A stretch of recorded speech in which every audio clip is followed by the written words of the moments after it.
so I am kind of in a pinch for Jax's lunch tomorrow. I don't really have too much planned. He's got some wild rice and kale, stuff like that, but he needed something as kind of like an appetizer, so I'm going to make a vegan curried pumpkin cream soup.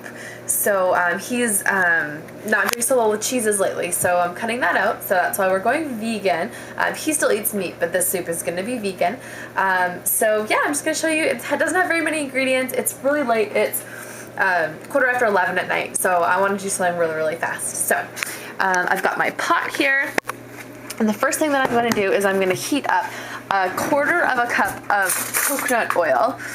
Sorry, I didn't even let you see, but I've got a ton of this organic coconut flavor spread, and it's still got lots of nutrients and stuff like that. So I'm going to add a little bit of that, and then a lot of this.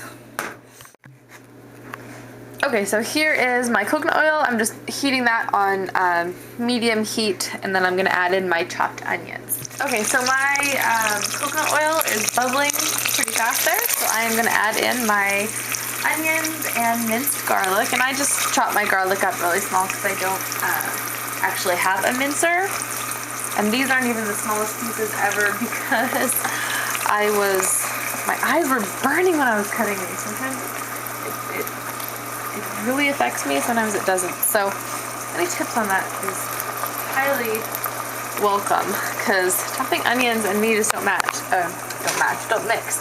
Although sometimes I don't do that bad, and sometimes I do. So anyways, I'm going to cook these until they're soft. I was on medium-high. I'm going to change it down to medium here. And yeah, just let this cook until soft, and I'll probably stir it a fair bit so that the coconut oil doesn't brown too much. Okay, so these are looking good, and they're nice and softened. It only took a few moments. So now I'm going to go in and add in my 2 teaspoons of chili powder, and for the recipe calls for 2 teaspoons, but I am only going to put in 1 because it's for Jax, so I really don't want it all that spicy or anything like that. There's my 1 teaspoon of chili powder. If I was making this for myself, I would definitely put more than that. And then I've got my 1/2 teaspoon of coriander.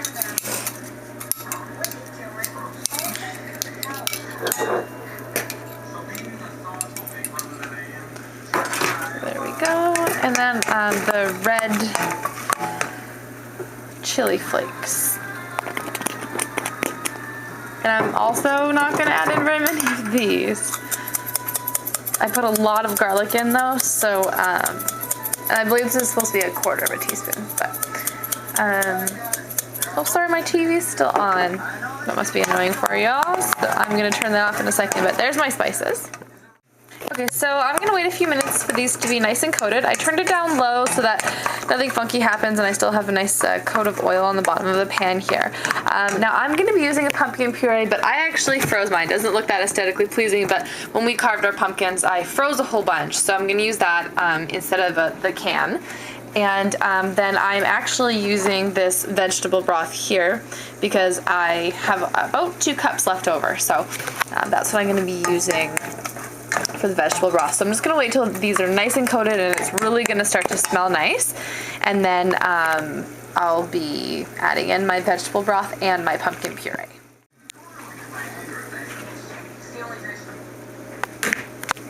Okay, so these are starting to look really good. I'm not sure if you can see a little bit of a difference, but not too much, but it's smelling really good. So I'm going to add in my vegetable broth. I'm going to turn this back up to medium heat because I'm going to be adding a lot more liquid. And I'm going to add in my vegetable broth and then my pumpkin puree.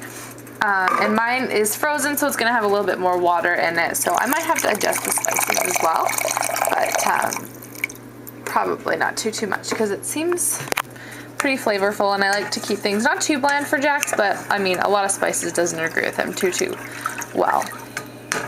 So there's my broth. I'm going to let that heat up and then throw in my pumpkin. Sorry, that's better. It doesn't even look that appetizing, but it smells fabulous. Okay, so I'm going to add in a lot of pumpkin puree, but I think it's better that way, and then I can season it after. So this is what I'm adding in, and it's probably the equivalent to 2 cans. That's kind of the way that I packaged them, was 2 cans because of the recipes that I was making with them. we're about that. So I'm throwing that in there, and then hopefully it'll melt real fast. So I'm just gonna stir it all around. If you're using the canned pumpkin, it's going to be a whole lot easier, and you'll be, you know, almost done by this stage. But I don't mind waiting the extra few minutes because it was so affordable to do it this way. So affordable, and I mean, it's really delicious. You can definitely taste the difference than the canned stuff. So I'm grateful for that. And normally I add in a little bit of water in soup recipes rather than having a whole ton of vegetable broth. So this will save me from doing that because I'm going to have some extra water from it melting. So yeah, I'm going to leave that for a few moments, and hopefully when I come back in 5 or so minutes, this will all be nicely melted. Alright, so all my pumpkin is nice and dissolved and mixed in there now. So I'm going to simmer it for about 15 minutes on low, and sorry, I'm just turning it down. And then and I'm going to cover it as well, and then I'm going to pass it through my blender. So yeah, I'm just going to let it all the flavors really go through, and the pumpkin can really absorb into all the other ingredients.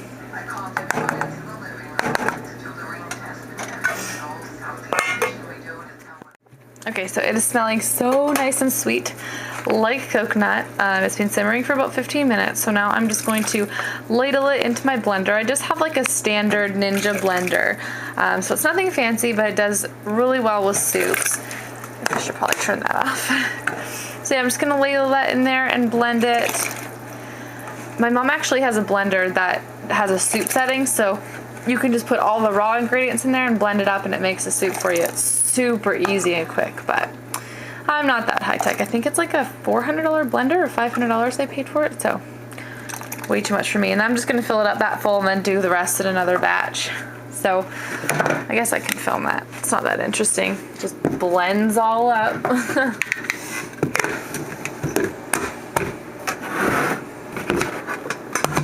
Okay, so here we go. Oh yeah, I forgot to close the spout. Look at that.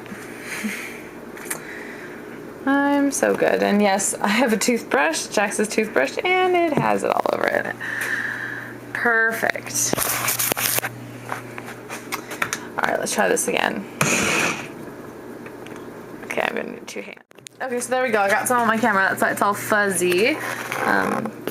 Can't quite seem to wipe it off. There we go. Okay, so there we go. I blended it. I also got a whole bunch because I forgot to hold this little spout down. So whatever, it's nice and blended. It smells fabulous. And I'm just going to pour this into a container and then blend the rest. Okay, so now that all my soup is nice and blended, and it's a, you know, really nice smooth consistency, there's no chunkies or anything like that. I'm going to let it cool for a little bit because it's still steaming. I don't know if you can see that. Yeah, it's still steaming. And then I'm going to be adding in this coconut milk. Yeah, that's the English side. So I'm just going to let it cool down a teeny bit, and then I'll add that in. Okay, so now that it is all nice and blended, I'm going to turn the heat on low and then add my coconut milk. So this is the kind of coconut milk that I have. I think it's just a basic coconut milk. So I'm going to add that all in and make this nice and creamy. Okay, so here's the coconut milk. So it'll take a little bit to get all nice and blended there. But it's making it really nice and creamy. Okay, so it is all done. It took about 6 minutes to stir in the coconut, but it is so delicious. I'm gonna put this over some quinoa, rice, and kale for Jax tomorrow. And for him, even though I only put in the 1 teaspoon of the chili powder, it still has a little bit of zing to it. So for me personally, the full 2 would make it exceptional, but I would definitely eat it as is like this, and put it over some rice and, you know, other veggies and whatnot, and make it a full meal. So anyways, this is so easy. It took me about an hour to make, but I was able to, you know, clean a few other things and whatnot. But anyhow, that is my simple and easy recipe. Next time I'm definitely going to double it and freeze some because it's easy and yummy. Thanks so much for watching. Bye guys.